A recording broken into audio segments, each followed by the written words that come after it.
Sil Tato para a ST Hits TV. Hoje estamos recebendo a doutora Daniela Roca e uma de suas especialidades é a saúde mental.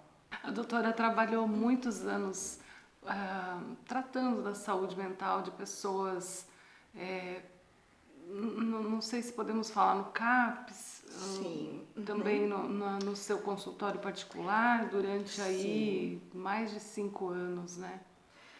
Então presenciou... Olha, desde que eu cheguei em Dois Vizinhos, já vai então, fazer 10 já anos. quase 10 anos. Então, faz muito tempo. Faz muito tempo.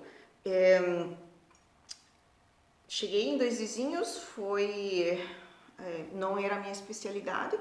Fui convidada aleatoriamente, porque não tinha médico de suporte no CAPS. Na época tinha minha colega a doutora Nina, profissional maravilhosa, que admiro muito, tinha saído recentemente do CAPS, aqui do município, estavam sem médico para suporte, né? Aceitei o desafio, mas era temporário, porque eu pensei, bom, é só até conseguir um outro médico e depois eu vou continuar fazendo o que eu fazia. Mas as coisas mudaram, me apaixonei pela psiquiatria. Olha. Fui fazer pós-graduação e participar em congressos e aí vai, né? Então, até hoje eu sou apaixonada, né, pela psiquiatria e alguns ramos dela, especialmente, né? Então, fiquei só no CAPS de Dois Vizinhos, no CAPS 1, né, que 6 anos direto. Agora faz... se eu não estou enganada, foi início de abril de 2021, meu contrato venceu, né? E não foi renovado por opções da gestão mesmo. Então, hoje em dia eu estou só no particular, em Dois Vizinhos, né? E fui convidada, né, para participar do grupo médico, do corpo médico do CAPS 2, regional. Então, hoje em dia estou atendendo no CAPS 2 para a 8ª regional, em Francisco Beltrão, que isso abrange todos os municípios da região, né, da 8ª regional. E em setembro nós estamos aí com uma data e um mês muito importante para essas questões. E doutora, por que Setembro Amarelo? Na verdade, setembro foi escolhido para colocar ênfase na campanha, né? Mas não é que a gente faça a campanha da prevenção ao suicídio só no mês de setembro. A gente faz o ano inteiro. Mas no mês de setembro a gente foca as forças, né, para essa campanha. Assim como tem o Outubro Rosa, o Novembro Azul, né? Enfim. O Setembro Amarelo trabalha, então, a prevenção ao suicídio. Prevenção ao suicídio. E existe como prevenir o suicídio? Existe. E se previne de que maneira? Primeiro, você precisa saber das intenções da pessoa. A pessoa, geralmente, ela fala para alguém, ou ela fala para o médico, para a médica, de que forma que a gente identifica uma personalidade suicida, digamos assim. Não sei se é personalidade ou não. Então, cada um é diferente, tá? Cada um é diferente. Tem pessoas que vão manifestar e tem outras que não vão manifestar, né? Para as que vão manifestar, sempre a gente tem que estar atentos. Independente para as que vão ou não manifestar. A gente sempre tem que estar atentos. Tem pessoas que vão manifestar. Então, por exemplo, tem a gente escuta muito a frase, quem muito promete não cumpre, né? Porque tem muitas pessoas que falam eu não aguento mais essa vida, deu pra mim, prefiro morrer. Então, as pessoas que convivem com elas acabam não acreditando que essa pessoa vai chegar um dia que pode realmente, de fato, a fazer, né? cometer suicídio. Então, o prevenir, né? Primeiro, observar, né? Observar com um olho, com um olhar amoroso, ter empatia com o outro. Para quem está no seu alcance, estou falando de familiares, de amigos próximos e dos nossos colegas de trabalho, né? A gente convive com muitas pessoas no trabalho. Então, existe uma característica que diz assim, a pessoa... Existe. Tem muitos que vão manifestar verbalmente. Então, esses que vão manifestar verbalmente, seria mais fácil, entre aspas, a gente ajudar, né? Porque se a pessoa não se sente capacitada, digamos, treinada, porque realmente não todos são treinados para isso, né? Não vá falar besteira que piore a situação, né? Capaz, não, isso não é nada, vai dar tudo certo e não se preocupe, fulano deu certo, né? Então, procurar não piorar a situação com frases indelicadas, né?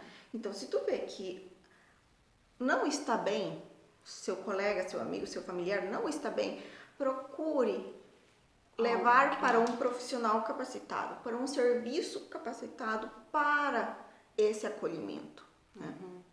Existe os serviços capacitados para esse acolhimento, para uma equipe multidisciplinar para isso, existe médicos capacitados para isso. Então, é mais fácil quando a pessoa manifesta verbalmente, né? Mas, doutora, e quando a pessoa nunca manifestou e fez? Existe. Quando nunca procurou ajuda, mas fez, né? Quem diria aquela pessoa? Quem diria, mas nunca falou nada. Nunca falou nada. Sempre sorrindo, sempre alegre. Mas essa pessoa com certeza manifestou alguns sinais que provavelmente foram negligenciados por quem convivia com ela, né? Com essa pessoa. Que seria, por exemplo? Isolamento social, né? Essa pessoa começa a preferir ficar sozinha no canto dela, no quarto, né? No escurinho, não quer mais sair com o grupo de amigas. Um isolamento social cada vez mais fechado, né? Começar a vestimenta cada vez mais sóbria, mais prejudicada, no sentido mais desleixada, descuidada, né? Tem pessoas que realmente não ligam mais, né? Preferem usar um roupão, um blusão assim, né? Com uma calça, qualquer coisa. Então, são sinais que a gente tem que ficar realmente atento. O uso abusivo de entorpecentes, o mais comum é o álcool, né? Tem muitas pessoas que não falam, mas se refugiam no álcool, por exemplo. Na bebida, que é o mais comum, né, hoje em dia. Claro que temos outras drogas, que é um agravante muito grande, né? Então, a pessoa começa a beber mais, por exemplo, ou a usar, se usava maconha ou a cocaína, o crack, começa a consumir mais. Então, começa a piorar a situação, né? E começa a piorar a situação em todos os sentidos. Ao consumo de entorpecentes, ao isolamento, começa a piorar no trabalho, a faltar no trabalho, a ficar mais isolado da família, enfim. Então, a pessoa não falou, mas está nos manifestando sinais de alarme, né? Não queremos que aconteça, né? Não queremos que aconteça. Nosso foco é realmente a prevenção, né? Então, como prevenir, como você falou, né? Prevenção, o olhar, né? O olhar carinhoso, o olhar preocupado. Muitas vezes a gente negligencia na loucura do dia a dia, no corre-corre. Poxa, percebeu umas 3 vezes que o colega não está bem? Vai lá, conversa, pergunta. É fechado? Aconselhe, procurou um médico, fez seus exames, né? tem tais opções, tem o CAPS, tem o centro de atenção psicossocial, tem o ambulatório, tem tal médico, tem opções que conversar, eu estou aqui para te ouvir, né? Então tem opções, tem psicólogos, então muitas vezes os pacientes não se abrem com a família, né? E isso é um problema mental. Quando que surge e por que a pessoa decide ou resolve ou pensa em tirar a sua vida? Então, eu trouxe aqui até os fatores preventivos e os fatores de riscos que são muito importantes, que não podemos deixar passar, tá? Por que a pessoa resolve chegar a vias de fatos, né? Ou vias de fato, ou mesmo desenvolver esse pensamento. O desenvolver o pensamento Uma fraqueza espiritual, uma fraqueza emocional, o na que verdade, o envolve? paciente ele só quer acabar com a dor que tem Dor no que peito, seja do quê? dor emocional, né? Ele só quer acabar com a dor emocional. É uma dor emocional, o paciente, ele não consegue ver esperança No seu futuro, problema. no seu problema. Não Né? tem Não solução. consegue ver. Não é que não tem a solução. Sim, não consegue né? ver a solução. Não consegue ver. Literalmente assim, escuto muito essa frase. Não consigo ver a luz no fim do túnel. Porque normalmente é uma pessoa que já vem de uma vida lutando. Né? E chega uma hora que cansou, né? Que vem absorvendo sozinha tudo isso. Então, chega uma hora que realmente cansou, física e mentalmente. Então, essa pessoa só assim tá tão cansada, tá tão esgotada de sofrer, Melhor parar. que ela vê como alternativa, vou acabar com tudo e vou parar de sofrer. Então, não é covardia, não é falta de amor, é realmente a pessoa que É uma solução. acabar com a dor. E achou que aquilo é a solução. Isso mesmo, né? Então, o que a gente quer que os pacientes entendam, quem está nesse sofrimento, que entenda que isso não é solução. Isso não é a solução, né? A solução, a Organização Mundial da Saúde diz que 90% dos casos de suicídio podem sim ser evitados quando se procura uma ajuda capacitada, né? Então, isso é uma solução, né? Isso é uma solução. Não estamos nem falando de 100%, porque sempre tem outros agravantes dentro disso que nem o médico, nem psicólogo, nem equipe nenhuma consegue resolver muitas coisas. Nem o medicamento, não consegue, né? Porque um trabalho multidisciplinar. Mas 90% dos casos de suicídio poderiam ser sim evitados. Então é um número muito alto. Por isso que a gente bate muito na tecla, né? E eu quero falar bastante eu quero comentar aqui. Inclusive eu fiz uma postagem, mas vale a pena ressaltar aqui sobre os fatores de risco, tá? Que são muito importantes, e os fatores preventivos. Vamos lá. Existem, tá? Os fatores de risco. Sabemos que todo ser humano passa por momentos na vida e situações que a gente está cansado e de vez em quando dá vontade de sair correndo e abandonar o barco, né? Então, Sumir, como dizem por aí. Né? Ai, que vontade de sumir. Muitas vezes não é nem de morrer, né? Mas é se comer, né? É de sumir, né? Então, os fatores de risco, existem alguns fatores que aumentam o risco de suicídio. Abuso sexual na infância, tá? É um dos principais e mais importantes, tá? Ao meu ver. A alta recente de internação psiquiátrica, tem pacientes psiquiátricos que receberam alta recentemente, que né, vem a frustração do momento, de todo o histórico, né, os erros que eles cometeram, né, como eles mesmos falam, né, poxa vida, poderia ter feito diferente. Então eles se julgam muito, se punem muito, se sentem muito culpados. Então tem muito disso. Doenças incapacitantes.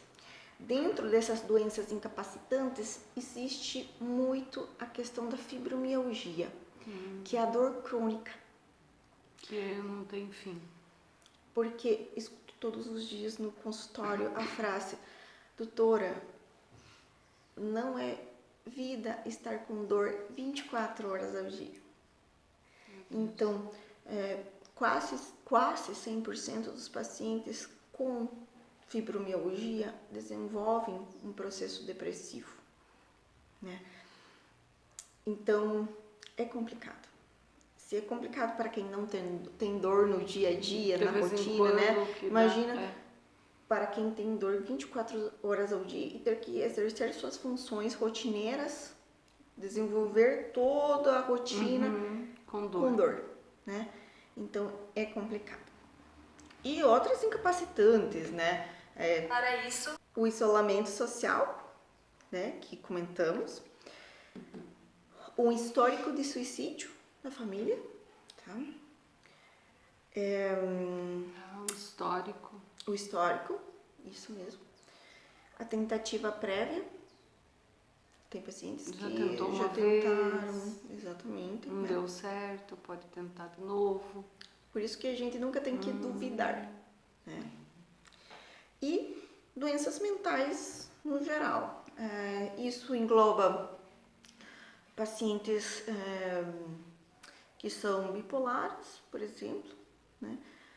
Os bipolares são muito explosivos, né? Tem os momentos de leveza e de muita impossibilidade. E quando se misturam a uso de bebidas, que é falo de bebida alcoólica porque é o mais comum, né? Então, aí a pessoa se sente encorajada a fazer a besteira. Então, né, é ali que o risco entra, né? Mais forte ainda. Tá? Os fatores protetivos, né?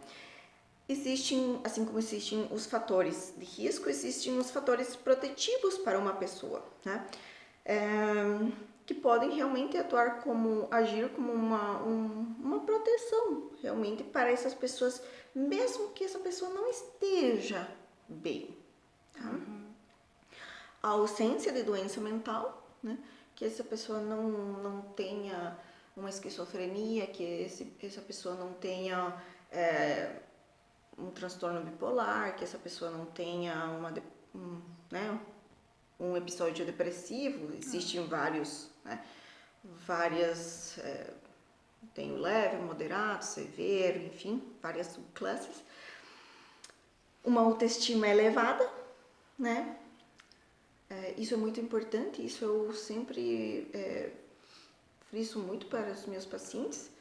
Não precisamos ser perfeitos, né? Não preciso ser a Gisele Bündchen, mas eu preciso estar o melhor possível para mim e preciso me amar como eu sou, né? Então, autoestima bem elevada, um bom suporte familiar. Sabemos que famílias não são perfeitas, né? Não é tudo cor-de-rosas, né? Então, existe, especialmente para a questão de adolescentes, né? Meu pai, minha mãe me mandam fazer as tarefas da casa. Sim, tem que ser, né? Então, mas existe educação, existe amor, existe convívio, existe companheirismo. Então, tem que ter um bom suporte familiar, que é cobrar da família, mas também dê para a família, né? Então, isso é algo muito importante como um fator protetivo, tá? O suporte familiar, muito, muito importante. A capacidade de adaptação positiva, né? Que vai de mão dada com a capacidade de resolução dos problemas. Né? Tem muitas pessoas que têm um probleminha ali e já acham que é o fim do mundo e não vai dar certo. Pessimismo que a gente chama, né? Já tem outras pessoas que, não, opa, esse é o problema, então vamos procurar. O problema é esse, vamos procurar soluções. Chama o fulano, aconteceu isso, certo? Como que podemos resolver? Eu quero você ainda, né? Eu quero você ainda trabalhando para mim. O que aconteceu? Certo, entendi. Então vamos, certo, se resolve. Conversa, né? Então, capacidade de resolução dos problemas, né? Aí, como eu te falei, capacidade de adaptação positiva. Não, vai dar tudo certo, vamos estar, né? Vou me esforçar um pouquinho mais aqui, vou tentar melhorar aqui, vou conversar melhor com meu esposo para ver o que podemos melhorar. Então, esse jogo de cintura, não ser rígidos, né? Com nós mesmos e com quem convive com nós. Estar empregado é um fator muito importante de proteção, tá? O estar desempregado por um longo período de tempo é um fator de desesperança, né? Por quê? Porque as contas vêm, né? As contas causa vêm. Desespero. E que para quem tem filhos é mais angustiante ainda. Então, isso acontece bastante, né, com algumas famílias que a gente vê, muitos exemplos que realmente é muito preocupante. A realização de um bom pré-natal. Mas o que tem a ver um pré-natal? Né? É no pré-natal que o médico vai ver todos os exames da mãe, né? Se a mãe, como é que está todos os, pelo menos o essencial da mãe, né? Então, o básico, o mínimo que tu pode fazer pelo teu filho, assim, o inicial que tu pode fazer pelo teu filho é um bom pré-natal. Cumprir com um bom pré-natal. Porque ali tu vai ver, opa, eu preciso repor isso, eu preciso repor aquilo. Nossa, está com tal probleminha, mas a gente vai fazer isso para melhorar. Nossa, resolveu porque eu identifiquei a tempo, porque fui fazer meu pré-natal a tempo. Né? Por quê? Porque aí, pelo menos, ajudamos a nascer uma criança o mais saudável possível. Voltando à lista de fatores protetivos, né? Os laços sociais bem estabelecidos com amigos e familiares, o que a gente conversou antes, né? Ter um círculo de amizade e um círculo familiar que quando a gente não estiver bem, opa, não está bem? O que aconteceu, meu amigo? O que aconteceu? Tá tudo bem? Precisa de alguma coisa? Né? Relação terapêutica positiva, né? Procurar um profissional capacitado, psicólogo, ter afinidade com o profissional, né? Frequência de atividades religiosas é muito importante, tá? Muito importante Deus, muito importante a igreja, tá? Ter sentido existencial é muito importante. Mas em pessoas que estão na desesperança do momento, isso se perde. Mas aí que a gente ajuda a trazer de volta. Né? Senso de responsabilidade com a família. Eu já escutei muitas vezes a frase: se não fosse pela minha família, eu já não estaria aqui. Né? Então, esse é o senso de responsabilidade com a família, né? E ter crianças em casa, especialmente para as mães, né? Também, já escutei muitas mães. Graças a meu filho, graças a meus filhos que eu estou aqui. É por eles que eu vivo, né? Então, opa, é por eles que eu vivo, certo? Né? Aí... Eles crescem. Né? Aí, ainda bem que que tem esses filhos para segurar ela. Procurou ajuda, né? Daí vem os netos. Aí a gente ajuda. Ainda bem que tem os netos. A gente ajuda, ela vai melhorar. Aí a gente tem que ensinar, tem que ajudar para ela recuperar esse amor próprio, né? Aí ela entender que a pessoa mais importante do mundo é ela. Ela primeiro. Primeiro. Se ela está bem, quem convive com ela fica bem, né? Quem ama ela e vê ela bem, vai estar bem. Então, assim como tem pacientes que não estão bem e estão tipo, se não fosse pelos meus filhos eu não estaria aqui. Mas os filhos sofrem de ver a mãe mal. Então, é um círculo muito complicado. Por isso que tem que procurar ajuda. Tem que procurar uma ajuda bem capacitada para isso, né? Eu li uma frase muito bonita recentemente e eu adaptei ela e eu vou fazer até uma postagem mais pra frente sobre a empatia, sobre a amizade, nem tanto amizade, mas assim, sobre o ser empático com o outro. Porque é fácil falar, viu, eu estou aqui. Tudo bem?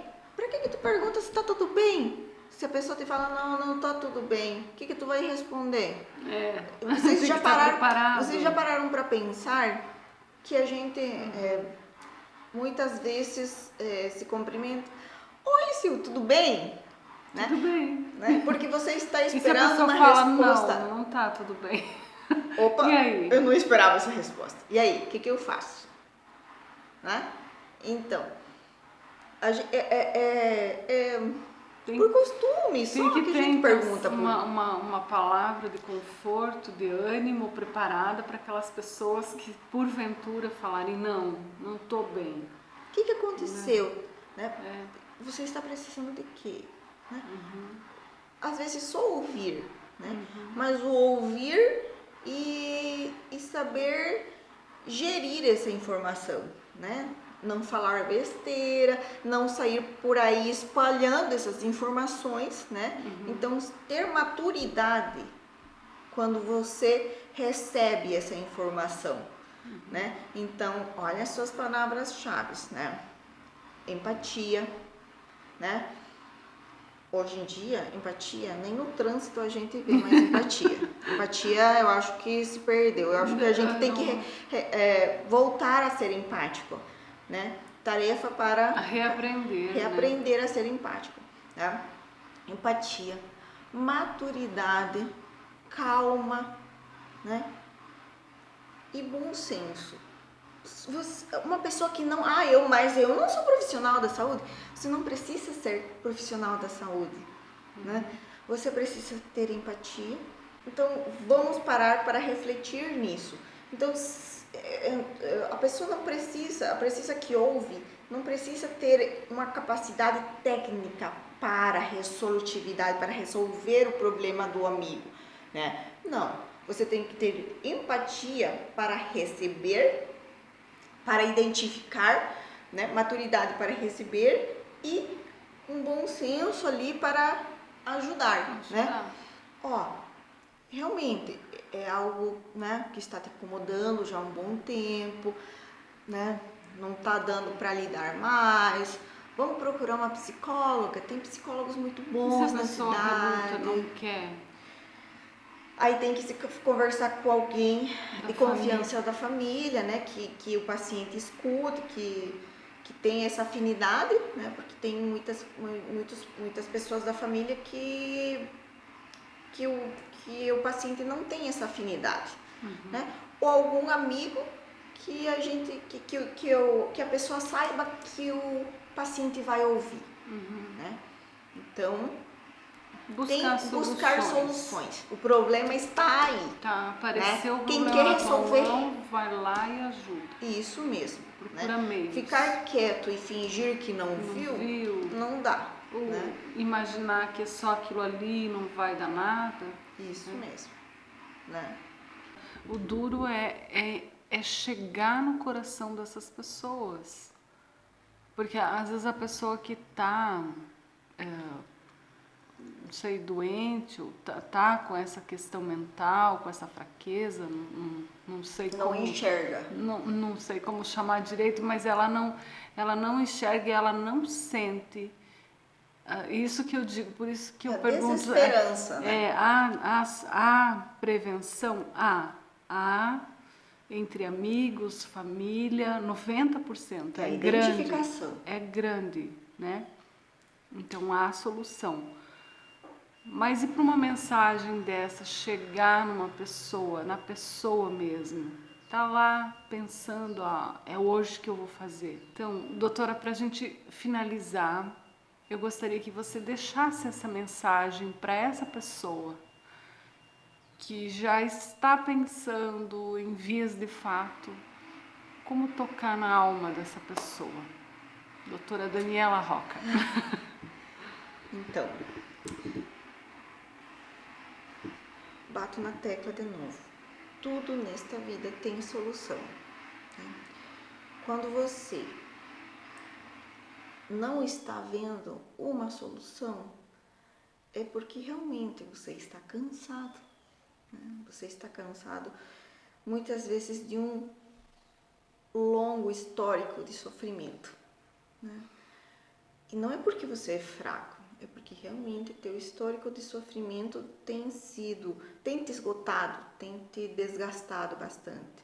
Isso não é sinônimo de fraqueza, tá? É porque realmente chega um momento que as forças se esgotam, né? É aí que tem profissionais capacitados para lhe ajudar, né? Hoje em dia existem medicamentos que ajudam, né? Existem terapias que ajudam, existem muitas opções que vão te ajudar a que você enxergue diferente mais para frente. Nenhum medicamento, nenhum profissional vai apagar o passado, né? Não existe nada que, né? Nenhuma borracha vai apagar o passado, né? De ninguém, né? Os erros que cometimos no passado foram, né? Então, de agora em diante, procure, né? Com certeza tua vida tem motivos bons para ser vividos. O que são esses motivos bons? Família, né? Os principais. Família, né? Filhos, enfim, você mesmo, né? Sempre eu falo, você tem que ser o amor da tua vida, né? Você tem que viver por você, né? Então, como que você quer ser a metade de alguém? Eu tô procurando a metade da minha laranja. Não, né? Eu sou a laranja inteira, me desculpe. Tá procurando a tampinha, então. Né? Exatamente. Então é uma questão de ajuda, né? De alguém que entende, de profissionais que entendem. Muitas vezes ver algumas questões nutricionais que tá faltando, tá? Muitas vezes, sim. Vitamina, algum sim, hormônio, muitas né? vezes influencia muito, sim. Existe uma rede de apoio para lhe ajudar, né? Então, sempre tem solução para todo problema, menos para a morte, né? Eu creio, sei que é assim. Você é uma joia rara, né? Uma vida preciosa para Deus. Isso mesmo. Então, realmente somos uma joia rara, né? A vida é uma dádiva divina. Deus nos deu a vida. Temos que valorizá-la, né? Deus deu, Deus tira, né? Nós não temos esse poder, não deveríamos tê-lo, mas às vezes cometemos esse erro, né? Mas por isso que estamos aqui, para dizer a vocês, né, que está precisando dessa ajuda, não está sozinho, né? Sempre vai ter profissionais que estão dispostos a lhe ajudar, que estão preparados para lhe ajudar, né? Escuto muito no consultório relatos de 90%, como dizem as estatísticas, né? De pacientes que falam após estar estáveis, né? Após ter passado por tirado já essa ideação suicida da cabeça, falam: nossa, doutora, se eu tivesse procurado tratamento antes, estivesse bem como eu estou hoje, provavelmente eu não teria cometido muitos erros que eu cometi no passado. Por exemplo, não teria sido a pessoa que eu fui no meu casamento e não teria chegado ao divórcio, né? Por exemplo. Muitos relatos. Por exemplo, também, não, se eu estivesse bem como estou hoje, eu não teria humilhado minha colega e causado conflito no meu trabalho. E assim, né, muitos relatos. Então, muitas vezes quando a gente não está bem, a gente comete erros, né? Quando não estamos bem emocionalmente, comete erros, graves erros. E como eu falei, com o passado a gente não consegue apagar com uma borracha. Então, a gente consegue trabalhar o nosso presente. Então, hoje eu tenho que me esforçar por ser melhor amanhã. Então, hoje eu luto por ser melhor do que ontem. Quem diz que é fácil? Não é fácil, né? Mas todos temos que lutar hoje por ser melhor que ontem. E amanhã lutar para ser melhores do que hoje, né? E assim vai, todos os dias. É uma luta diária, né? É um desafio diário. É um desafio. Então, mas existem nesses desafios aprendizados. com certeza, né? Com certeza. Isso, normalmente, o passado a gente tenta colocar para o paciente, já que não podemos apagar, né, com uma borracha, como levar como um aprendizado. Né? Que um dia, quem sabe, com esse erro, né, que cometido, vai poder ajudar uma outra pessoa, talvez, a não cometer esse mesmo erro. Sim, né? Já sim. que se incomoda tanto e pesa tanto para essa pessoa, que seja mais leve para alguém que possa receber isso dele, né? Isso mesmo. Tem uma frase que diz: se eu não tivesse cometido os erros que cometi no passado, eu não teria me tornado quem sou hoje, né? Eu já li muitas vezes essa frase. Uma pessoa mais forte, mais... Isso mesmo, são desafios da vida. São desafios da vida. Só que os profissionais capacitados estão aqui para te ajudar, né? Então, precisando, estou aqui também para ajudar quem precisar. Que bom. Muito bom tê-la. Muito obrigada pelo convite novamente. Muito especial nesse mês aí, então, de Setembro Amarelo, prevenção ao suicídio. Grande importância, vamos trabalhar nessas campanhas também. Com certeza. Obrigada pela presença. Muito obrigada, Silvia.